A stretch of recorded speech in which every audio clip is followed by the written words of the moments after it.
second strategy that we're going to look at is making connections. And remember, the point of using these strategies is to help learners get to the active understanding zone. And through making connections, the aim is to help learners to connect with the text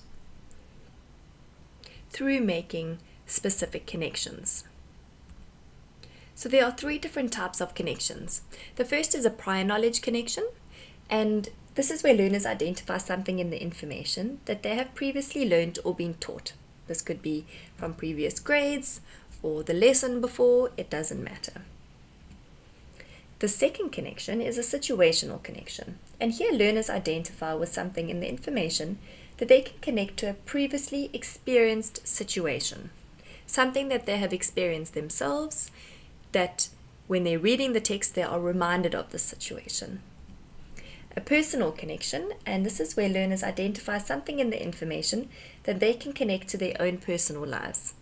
Perhaps you're reading a story and the grandmother in the story passes away, and the learner themselves can make that personal connection because their grandmother has passed away and they knew what it felt like when their granny died and how sad it was and what processes followed afterwards. So there's that personal connection. Again, there are key questions that you can ask in your classroom to try and help learners apply this strategy and to develop this thinking pattern so that learners will eventually be able to apply this strategy on their own without you prompting them. So one of the questions is, what did this remind you of? Another one, has something like this ever happened to you before? Have you seen this before?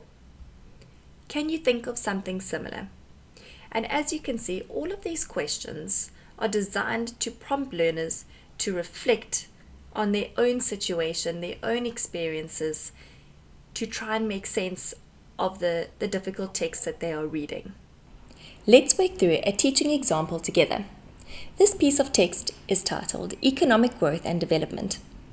Many years of apartheid economic policies in South Africa has led to the development of the economy functioning on two separate levels.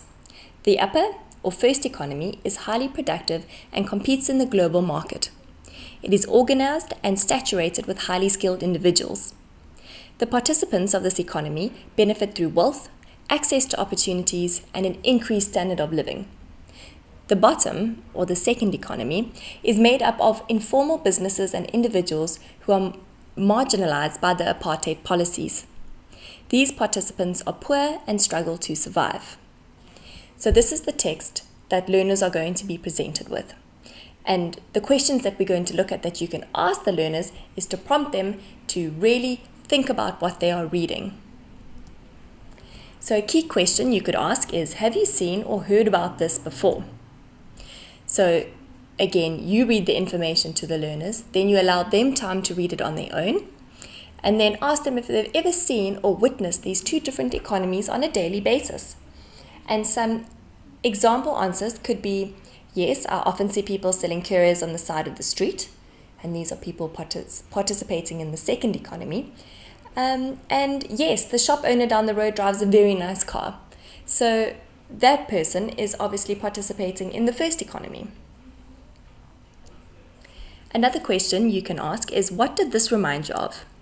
Ask learners if any of this information reminded them of anything. And again, there are no right or wrong answers. It's about getting the learner to read the text, reflect on their own personal experiences, make connections. And so their answers could be, I remember when my neighbor's dad was struggling to find a job and they had to get money from the government to help them buy food.